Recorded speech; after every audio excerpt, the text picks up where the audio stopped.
The stars looked cold and empty around the alien ship called Void Whisper.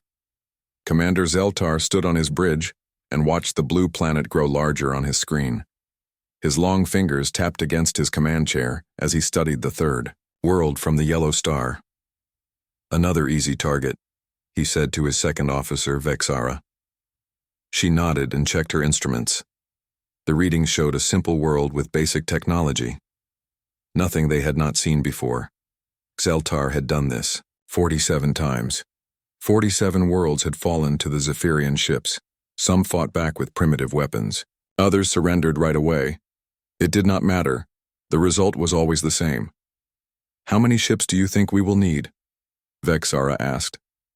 Her voice carried the boredom of someone who had seen too many easy victories. Zeltar shrugged. 50, at most. Maybe less if they are smart enough to give up quickly. Far below them, Captain Jake Morrison sat in his patrol ship called EDF Ranger. His coffee had gone cold an hour ago, but he did not notice. The alien ship had appeared on his sensors, like a ghost, silent and strange. "Captain," said Lieutenant Amy Rodriguez from her communications station, "the ship is not responding to our signals." Jake rubbed his tired eyes. Border patrol was usually boring work. Nothing ever happened out here between Earth and Mars. Until today.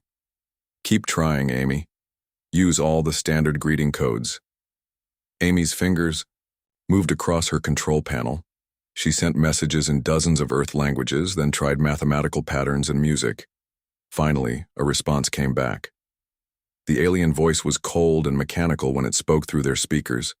"We are the Zephyrian Confederacy. We claim this system for our empire."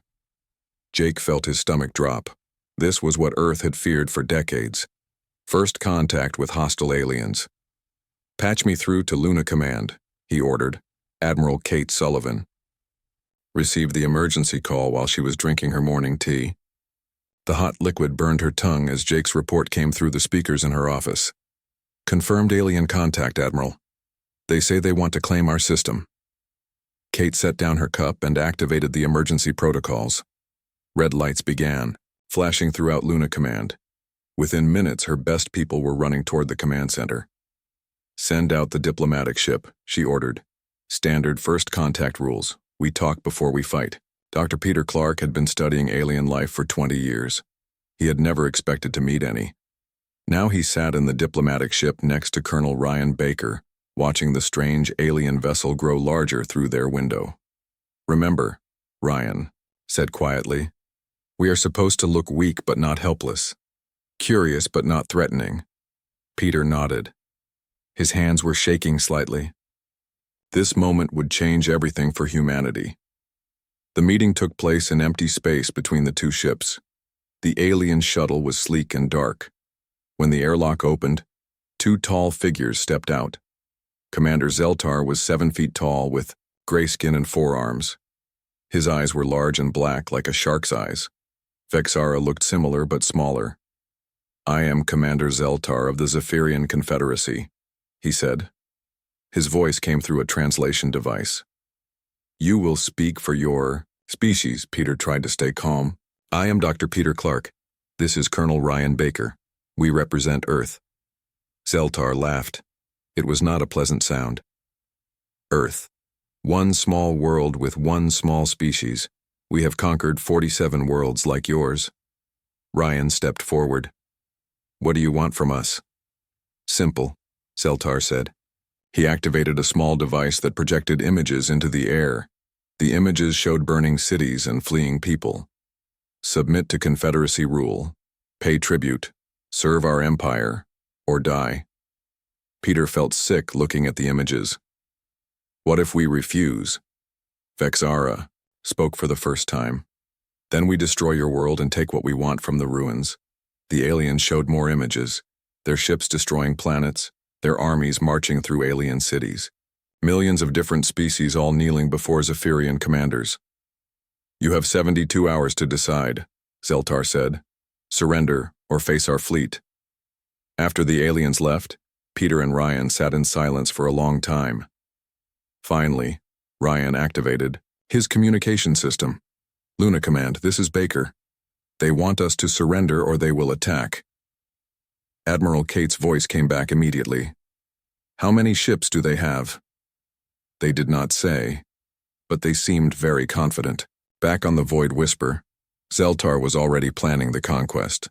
Vexara ran scans of the Earth system, counting ships and military bases. Standard defensive pattern, she reported. A few hundred ships, some orbital platforms, ground-based, weapons, nothing we have not seen before. Zeltar nodded. Request 50 ships from Fleet Command. That should be more than enough. Vexara paused. Commander, I am reading some unusual energy signatures from their outer planets. Should we investigate?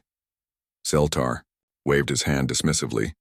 Probably mining operations or research stations. Primitive species always try to look bigger than they are. He was already thinking about his next promotion.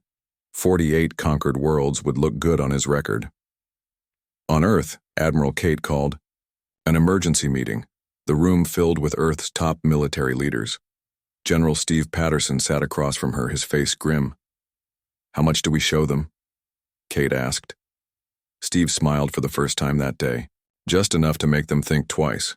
We do not want to scare them too much yet. What about the outer colonies? Full communication blackout.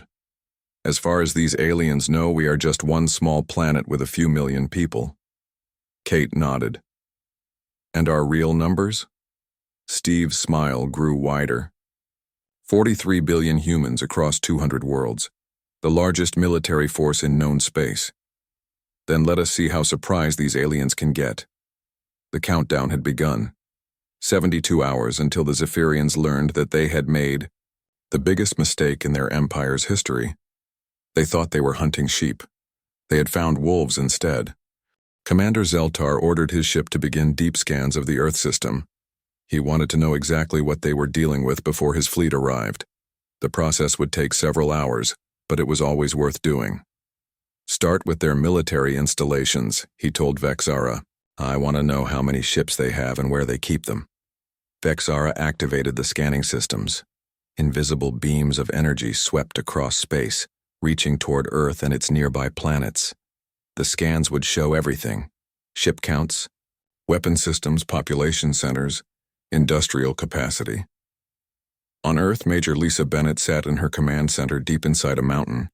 Her screens lit up with warnings as the alien scans hit their defenses. They're scanning us, she reported to Admiral Kate. Full spectrum analysis. They want to know everything about our military. Kate had been expecting this. Activate deception. Protocol 7. Let them see what we want them to see. Lisa's fingers moved across her controls. Special systems came online throughout the solar system. These systems had one job: to lie to enemy scanners. They would hide Earth's real strength and make them look weak. The scans showed the aliens exactly what Earth wanted them to see. A few hundred ships orbiting Earth, some basic weapon platforms, simple defensive systems around Mars. Nothing that looked too dangerous. Vexara studied the readings with satisfaction. As expected, Commander. Primitive defensive grid. Maybe 400 ships total. Standard planetary militia setup. Zeltar nodded. Any surprises? Some unusual energy readings from the outer planets, but nothing that looks military. Probably industrial sites or research stations. What Vexara could not see was the truth. Hidden behind false energy signatures and cloaking fields were thousands of human ships. Major Lisa watched the alien scans slide right past their real defenses without detecting anything. Far from Earth, General Steve Patterson stood in a command center that did not officially exist. His base was built inside a hollowed-out asteroid that looked like empty rock from the outside. Around him, screens showed the positions of human forces throughout the galaxy. Sir, said his aide, Commander Linda Hayes. All outer colonies report. Ready. Communication blackout is holding. Steve looked at the numbers on his main screen. 43 billion humans, 200 colony worlds, military bases in 50 star systems, the largest space navy ever assembled by any species. Keep them hidden, he ordered. The aliens can't know about the colonies yet. On Mars, Captain Bob Turner received his orders through an encrypted channel. His ship, The Shadow Runner was humanity's most advanced stealth vessel. It could get close to enemy ships without being detected. "Take us in close," he told his pilot, Nancy White. "I want to know everything about that alien ship." Nancy's hands moved over her controls with practiced skill. The Shadow Runner was invisible to most sensors, using technology that Earth had developed over decades of preparation for this exact moment. Gary Johnson, the ship's tactical officer, watched the alien vessel through their spy systems. "Getting clear readings on their hull composition, weapon systems, and engine design," he reported. Bob smiled. The aliens had no idea they were being watched. Earth's intelligence services would soon know more about Zephyrian technology than the aliens knew about human capabilities. Back on the Void Whisper, Zeltar was reviewing the scan results. Everything looked normal for a primitive world. The humans had basic space travel, simple weapons, and a small population. Nothing he had not conquered many times before. "Send the preliminary report to Fleet Command," he ordered. "Request standard, conquest package. 50 ships should be enough." Dr. Susan Davis received the intercepted alien communication in her office on Luna. As Earth's top intelligence expert, her job was to make sure the aliens kept underestimating humanity. She activated a special transmitter that would feed false information into space. The aliens would intercept what they thought were routine human communications. But every message was carefully designed to make Earth look weaker than it really was. "Broadcasting fake population data," she told her team, "showing 2 billion humans total, mostly on Earth. No mention of the colonies." The false signals went out across space. Radio messages about food shortages, military reports complaining about lack of ships and weapons, civilian broadcasts worrying about the alien threat. Vexara intercepted these signals and analyzed them carefully. The humans seemed frightened and unprepared. "Perfect. Their communications indicate a population of approximately 2 billion, she reported to Zeltar. "Military forces appear to be mostly planetary defense, limited space-based assets." What she did not know was that the real human communications were happening on channels the aliens could not detect. Quantum encrypted signals flashed between star systems, coordinating humanity's true defenses. Captain Julie Adams commanded the Mars Defense Fleet from her flagship, hidden in the asteroid belt.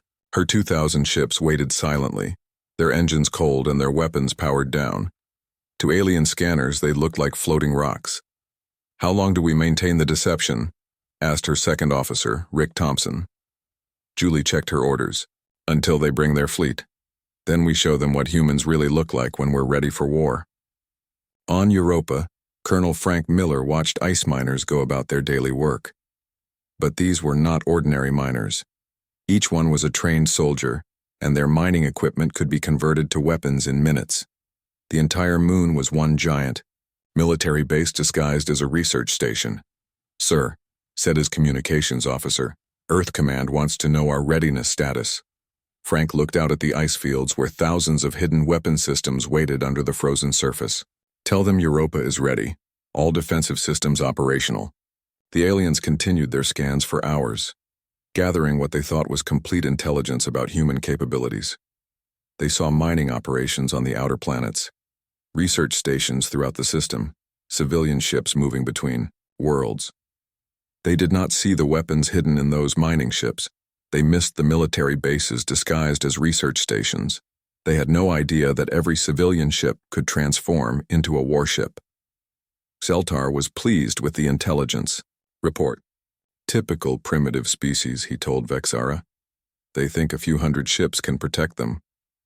"Should we offer them another chance to surrender?" Vexara asked. Zeltar laughed. "Why bother? In 3 days our fleet will arrive. Then they will learn what happens to species that refuse the Confederacy." Deep in space, human listening posts recorded every alien transmission. Earth's commanders knew exactly when the Zephyrian fleet would arrive, and how many ships they planned to bring. Admiral Kate reviewed the intelligence in her command center.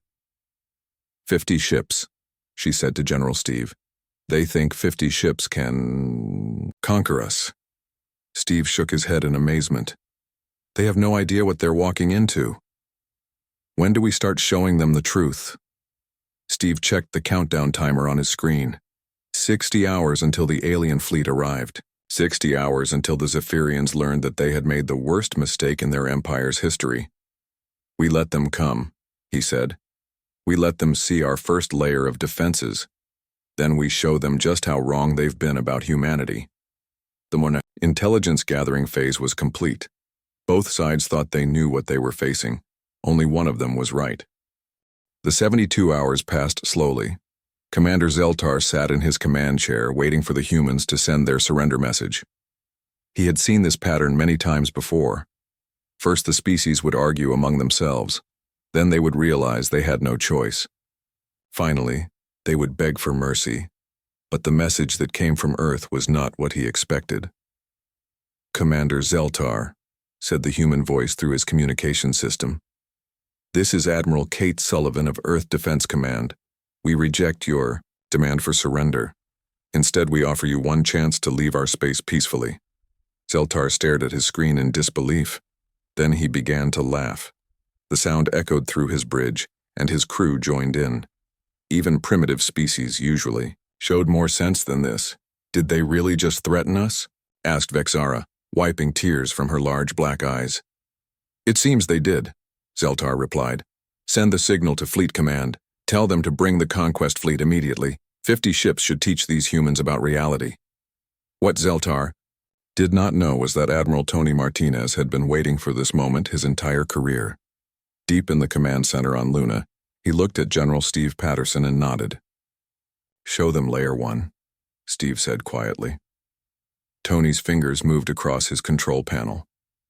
Throughout the solar system, thousands of hidden systems came online. Cloaking fields that had been active for decades suddenly shut down. On the Void Whisper, Vexara was reviewing her scan data when her instruments began screaming warnings. Energy signatures were appearing everywhere. Ships that had not been there moments before now filled her screens. "Commander," she shouted. "Multiple contacts appearing throughout the system." Zeltar rushed to her station. His confident smile disappeared as he watched the display. Hundreds of new ships were appearing around Earth. Then thousands. The numbers kept climbing. "Scanning error," he said, but his voice was not as steady as before. "No, sir," Vexara replied, her hands shaking as she worked her controls. "Confirmed contacts. They were using some kind of cloaking technology." Around Earth's orbit, the first layer of humanity's defenses revealed itself. What the aliens had thought were a few hundred ships turned into several thousand. Battle stations that looked like space debris powered up their weapon systems. Defense platforms hidden inside fake asteroids began moving into position. Captain Julie Adams smiled as her ship, the Mars Defender, dropped its cloaking field. Around her, 2,000 more ships appeared like ghosts becoming solid. The entire Mars defense fleet had been hiding in plain sight. "All ships, this is Adams," she said into her communicator. "Defensive positions. Let them see what they're really facing." On Mars itself, Commander Rick Thompson watched as hidden weapon systems rose from beneath the planet's surface. Massive gun batteries that had been disguised as mining equipment turned toward space. Shield generators that looked like atmospheric processors created a defensive barrier around the entire planet. The Red Planet was not just a human colony. It was a fortress. In the asteroid belt, Colonel Frank Miller gave the signal his people had been waiting for. Throughout the scattered rocks, hidden bases revealed themselves. What the aliens had dismissed as simple mining operations were actually massive military installations. Each asteroid base was larger than most alien capital ships. Each one was armed with weapons that could destroy fleets, and there were hundreds of them. Zeltar watched in growing horror as his screens filled with new contacts. The number of human ships climbed from thousands to tens of thousands. Weapon systems he had never seen before were powering up throughout the solar system. "This is impossible," he whispered. "No primitive species has this kind of military strength." Vexara was frantically trying to get accurate counts. "Sir, I'm reading over 20,000 confirmed ships, and the numbers are still climbing." "Contact Fleet Command," Zeltar ordered. "Tell them we need more ships, many more ships." But even as he gave the order, more human forces were revealing themselves. Jupiter's moons lit up with energy signatures as Captain Helen Parker's battle stations came online. Each moon was not a natural satellite. They were artificial military bases, each one capable of building and maintaining thousands of ships. Admiral Sandra Lee sat in her command center deep inside Europa and watched the alien ship through her sensors. She could almost feel the panic coming from the enemy vessel. Phase 1 complete, she reported to Earth Command. The aliens are starting to understand they made a mistake. General Carl Rodriguez coordinated the revelation from his base on Titan. Saturn's rings were not just ice and rock. They were hiding places for an entire battle fleet. As his ships powered up, the rings themselves began to move and shift. "Sir," said Lieutenant Doug Wilson from his sensor station, "the alien ship is trying to scan our full capabilities." Carl smiled. "Let them scan. They still have no idea what they're really looking at." The truth was that everything the aliens were seeing was still just the beginning. The solar system defenses were impressive, but they were nothing compared to what humanity had built in the outer colonies. Commander Linda Hayes received the status reports from across human space. 43 billion humans on 200 worlds were watching and waiting. Each colony had its own defense fleet. Each star system had its own military bases. The aliens thought they were looking at one small planet's defenses. They were actually seeing the border guards of an interstellar empire. Back on the Void Whisper, Zeltar tried to make sense of what he was seeing. The humans had somehow hidden a military force that rivaled the entire Zephyrian Confederacy. This was not supposed to be possible. "How could our intelligence be so wrong?" he asked Vexara. She shook her head. "Sir, I think they've been planning this for a long time. The cloaking technology alone is more advanced than anything in our databases." Zeltar activated his communication system to contact the Confederacy. "High Command." His report would shock the entire alien empire. "High Command, this is Zeltar. I need to revise my earlier assessment. The humans are not a primitive species. They have significant military capabilities. I am requesting immediate reinforcement." The reply came back quickly. "Define significant, Commander." Zeltar looked at his screens, showing tens of thousands of human ships. "I am reading over 30,000 armed vessels in this system alone. They have turned every planet and moon into a military base." There was a long pause before High Command replied. "Impossible. No single system has ever mounted that kind of defense." "Sir, I am transmitting my sensor data now. You need to see this for yourself." On Earth, Dr. Susan Davis monitored the alien communications with satisfaction. The first phase of the revelation was working perfectly. The aliens were starting to panic, but they still had no idea how big humanity really was. Admiral Kate looked at the tactical display showing human forces throughout the solar system. Thousands of ships in perfect formation, hundreds of battle stations ready for combat, defense systems that could stop any invasion fleet, and this was still just the local defenses. "Signal from Admiral Sandra Lee," reported her communications officer. "She's asking if we should show them Phase 2. Kate checked the countdown timer. The alien fleet would arrive in 18 hours. It was time to let the Zephyrians know that they were not just facing Earth. They were facing all of humanity. "Tell Admiral Lee to begin Phase 2, Kate ordered. "Show them the deep space installations." The revelation was just beginning. Soon the aliens would learn that humanity's strength went far beyond one star system. They were about to discover that humans had been preparing for this war for over a century, and they were ready. The Zephyrian High Command received Zeltar's emergency report with confusion and disbelief. Fleet Admiral Kexval stared at the sensor data on his screen. 30,000 human ships in one system was impossible. No species in the galaxy had ever built such a force. "This must be a scanning error," he told his staff. "Run the data through our computers again." But the computers confirmed what Zeltar had reported. The humans had somehow hidden a massive military force in their home system. It was unprecedented, but the High Command had seen strange things before. "Double the reinforcement fleet," Kexval ordered. "Send 200 ships instead of 50. That should be more than enough to handle any surprises." 200 ships was the largest force the Confederacy had ever sent against a single world. It should have been overwhelming against any possible defense. On Earth, General Carl Rodriguez watched the alien fleet movements through deep space sensors. Admiral Kate stood beside him as the tactical display showed 200 enemy ships moving toward their system. "They still don't understand," Kate said quietly. "They think 200 ships will be enough." Carl activated his communication system to contact Admiral Sandra Lee on Europa. "Sandra, it's time for Phase 2. Show them what we really have." Sandra had been waiting for this moment her entire career. Around Jupiter, 40 massive battle stations began powering up systems that had been hidden for decades. Each station was the size of a small moon and contained enough firepower to destroy entire fleets. "All Jupiter command stations, this is Admiral Lee," she said into her communicator. "Begin deep space reveal. Show them our real strength." Captain Helen Parker commanded Battle Station Zeus, hidden inside what looked like a natural moon of Jupiter. As her station's cloaking field dropped, the massive structure revealed itself. Weapon systems that could crack planets began charging. Manufacturing bays that built 1,000 ships per day opened their doors. "Battle Station Zeus operational," she reported. "All systems ready for combat." Around Jupiter, 39 more battle stations revealed themselves. Each one was a miracle of human engineering.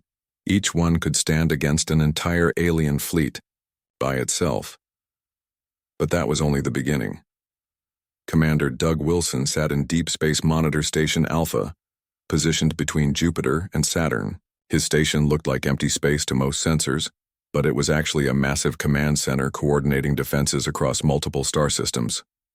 "Sir," said his sensor operator, Lieutenant Gary Johnson, "we're getting signals from all outer system installations. They're ready to reveal."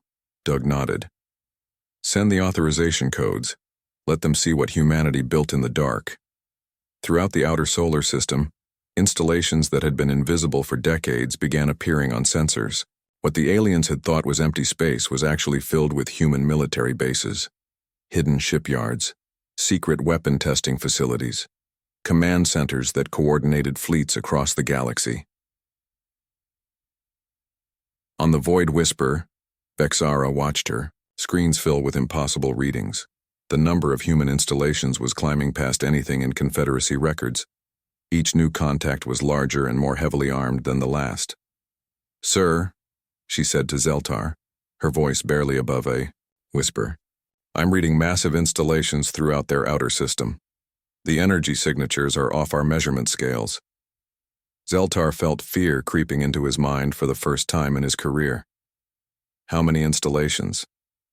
"Over 500 confirmed, sir, and each one appears to be the size of a major starbase, but even these numbers were nothing compared to what came next." Admiral Sandra Lee activated the quantum communication system that connected Earth to its hidden colonies. For the first time in decades, the communication blackout was lifted. "All colony commands, this is Terra Prime," she said into the transmitter. "Authorization code Omega-7, begin fleet reveal." Light years away, Captain Julie Adams received the signal at the Mars Colony Fleet Command. But she was no longer commanding just the Mars system defenses. She was coordinating with military installations across 40 star systems. "Colony fleets, this is Adams," she said into the long-range communicator. "Begin Phase 2 reveal. Show them we are not alone." In the Alpha Centauri system, General Steve Patterson commanded a fleet of 15,000 ships. His bases were built inside hollow asteroids that looked like empty space from the outside. When his cloaking fields dropped, an entire hidden civilization revealed itself. "Terra Prime, this is Alpha Centauri Command," he reported. 15,000 ships ready for deployment. The signal reached Earth and was immediately relayed to other human colonies. One by one, star systems that the aliens had never known existed began reporting their military strength. Wolf 359 Command reported 12,000 ships. Barnard's Star reported 18,000. Ross 154 reported 25,000. The numbers kept climbing as colony after colony revealed itself. Captain Bob Turner coordinated the reports from his command ship in the Tau Ceti system. His job was to compile the numbers and send them back to Earth. As the reports came in, even he was amazed by what humanity had built. "Terra Prime, this is Tau Ceti Command." he reported. Total colony fleet strength now stands at over 800,000 ships across 50 star systems. On the Void Whisper, the alien computers began failing as they tried to process the incoming data. Human military installations were appearing throughout known space. Star systems that had seemed empty now showed massive fleets and battle stations. Vexara's hands shook as she tried to make sense of the readings. Commander, I'm detecting human military presence in 47 different star systems. The total ship count is approaching 1 million vessels. Zeltar stared at the impossible numbers. 1 million ships was larger than the entire Zephyrian Confederacy fleet. It was larger than any military force in galactic history. This cannot be real, he said. No species could hide this kind of strength. But the readings were confirmed by multiple sensor systems. Humanity had somehow built an interstellar empire without anyone knowing. They had been preparing for this war for over a century. Dr. Susan Davis monitored the alien panic from her intelligence center on Luna. The psychological warfare was working perfectly. The aliens were starting to understand that they had not discovered a primitive world. They had found a sleeping giant. Admiral, she reported to Kate. The alien ship is broadcasting emergency signals to their high command. They're requesting their entire military force. Kate smiled grimly. Even the full Confederacy fleet would not be enough. Humanity had built something unprecedented in galactic history, a military machine that spanned hundreds of worlds and included trillions of soldiers. Commander Linda Hayes received the final reports from the deep space colonies. The numbers were staggering even by human standards. 43 billion humans across 200 worlds. Over 1 million warships. Military installations in every star system within 50 light years of Earth. Final count confirmed, she reported to Earth Command. Human defense forces total 1.2 million ships with full colony support infrastructure.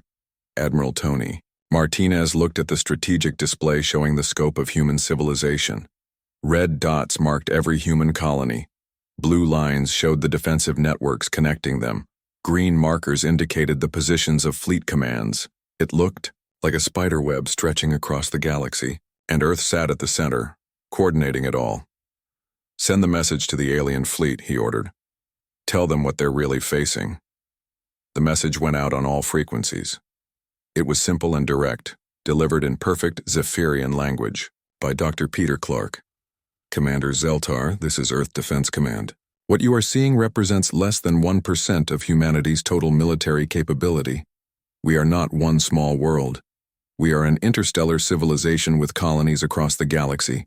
Your Confederacy has made contact with the largest military force in known space. On the Void Whisper, Zeltar received the message in stunned silence. 1%. Everything he was seeing, over 1 million ships, hundreds of battle stations, military bases and dozens of star systems, was less than 1% of human strength. What have we done? He whispered. Commander Zeltar's hands shook as he sent the emergency transmission to the Confederacy High Command. His message was simple, but would change everything. Humanity was not what they seemed. High Command, this is Zeltar. Cancel all attack plans. The humans have over 1 million ships. Repeat, over 1 million confirmed ships across multiple star systems. We need every ship in the Confederacy fleet. Fleet Admiral Kexaval received the message while reviewing routine patrol reports. Read it 3 times before calling an emergency meeting of the Confederacy Council. The council chamber filled with the Empire's top leaders within minutes. Explain this report, demanded Supreme Chancellor Zixara. 1 million ships is impossible for any single species. Kexaval activated the holographic display. The sensor. Data from Zeltar filled the room with 3-dimensional maps showing human fleet positions. The numbers were beyond anything they had ever seen. The humans have been hiding their true strength, he explained. They have colonies in dozens of star systems. Each colony has its own military force. Combined, they represent the largest fleet in galactic history. The council fell silent. For over 2,000 years, the Zephyrian Confederacy had been the dominant military power in their region of space. They had conquered 47 worlds without serious resistance. Now they faced an enemy that could crush them completely. On Earth, President Karen Murphy prepared for the most important speech in human history. She stood in the Oval Office looking out at the stars through the reinforced windows. In a few minutes, she would address not just humanity, but the entire Zephyrian Confederacy. Admiral Kate stood beside her, along with General Steve Patterson and Dr. Peter Clark. They had planned this moment for decades, but none of them had expected it to go so smoothly. "Are you ready, Madam President?" Kate asked. Karen nodded. "Patch me through to their high command. It's time they learned what humanity really stands for." The transmission reached the Confederacy Council chamber just as they were debating whether to flee or fight. Chancellor Zixara activated the communication system, and President Murphy's image appeared in their chamber. "I am President Karen Murphy of the United Human Federation," she said. Her voice was calm but carried absolute authority. "I speak for 43 billion humans across 200 worlds." The alien leaders stared at the human woman in shock. 43 billion humans, 200 worlds, the numbers were staggering. "We know about your empire," Karen continued. "We have been watching you for over 50 years. We have seen how you conquer peaceful worlds and enslave their people. We have been preparing for the day when you would find us." Chancellor Zixara found his voice. "What do you want from us?" "Peace," Karen replied simply. "We prefer to solve problems without violence, but we are ready for war if you force us to fight." To prove her point, General Paul Jackson activated a demonstration that had been planned for months. Deep space sensors detected a single human battle group emerging from hyperspace around the Confederacy homeworld. On Zephyria Prime, millions of aliens looked up at the sky as 50,000 human ships appeared in perfect formation above their planet. The ships did nothing threatening. They simply waited, silent and powerful like sleeping giants. General Paul's voice came through the Confederacy communication systems. "This is General Paul Jackson of the Human Defense Forces. This battle group represents 0.1% of our mobile fleet strength. We are here to demonstrate that we can reach any world in your empire whenever we choose." The message was clear. If humanity wanted to destroy the Confederacy, they could do it easily. But they were choosing to talk instead. Chancellor Zixara felt his world change in that moment. The Confederacy was no longer the strongest power in space. They were a small empire that had accidentally made contact with a sleeping giant. "What are your terms?" he asked President Murphy. Karen's answer was surprisingly reasonable. "We want you to stop conquering other worlds. We want you to free the species you have enslaved. In return, we will share some of our technology and protect your borders from other threats." The offer was better than the Confederacy had any right to expect. They had attacked humanity expecting an easy conquest. Instead, they were being offered partnership and protection. Dr. Peter Clark stepped forward to explain the details. "We know there are other hostile species in this galaxy. The Vorthon Empire, the Shadow Collective, the Machine Worlds. Alone, your Confederacy might fall to these threats. With humanity as your ally, you will be safe." It was true. The Confederacy had been worried about the Vorthon Empire for years. Their scouts had reported Vorthon ships moving closer to Confederacy space. War seemed inevitable. But with humanity's massive fleet as backup, the Vorthons would never dare attack. Commander Zeltar received new orders from High Command within hours.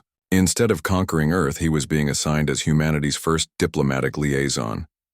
His job was to help the two species learn to work together. He found the irony painful. He had come to Earth expecting to add another victory to his record. Instead, he would spend the rest of his career trying to explain to other species why they should never, ever threaten humanity. The first lesson came when a Vorthon battle fleet approached the Confederacy border. They had been planning this attack for months, expecting to find the Zephyrians weak and unprepared.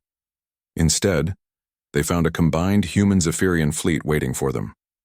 Admiral Sandra Lee commanded the human ships, while Fleet Admiral Kexaval led the Confederacy vessels. Together, they represented more firepower than the Vorthons had ever seen. The Vorthon commander took one look at the massive combined fleet and immediately requested permission to withdraw. The battle that might have destroyed the Confederacy never happened. Captain Julie Adams established the first human embassy on Zephyria Prime. Her job was to help the former enemies learn to trust each other. It was not easy work, but both species were learning that they had much to gain from cooperation. The freed slave worlds joined the growing alliance willingly. Species that had been conquered by the Confederacy found themselves protected by humanity's vast fleets. For the first time in centuries, the galaxy began to know peace. General Steve Patterson established the new Galactic Defense Command, with headquarters on a neutral world between human and Zephyrian space. The combined fleet included ships from dozens of species, all working together to maintain peace. Commander Zeltar often sat in his new office, looking out at the mixed fleet anchored around the space station. Human ships flew alongside Zephyrian vessels. Former enemies worked together as friends. He still had trouble believing how completely his worldview had changed. He had thought the Confederacy was invincible. He had believed that conquest was the natural order of the galaxy. Now he knew better. The galaxy was vast and full of surprises. Species that looked weak might be incredibly strong. Wars that seemed easy might be impossible to win. Most importantly, he had learned that the strongest civilizations were often the ones that chose peace over war. Humanity could have destroyed the Confederacy in hours. Instead, they had chosen to make friends. The Zephyrian War Scouts had been stunned by the massive scale of the human army, but they had been even more amazed by humanity's wisdom in using that strength to create peace rather than conquest. Years later, when other species asked Zeltar about humanity, he always gave the same answer. They are not just the strongest military force in the galaxy, they are the wisest, and that is why they will never be defeated. The galaxy had found its guardians, and peace had found its protectors.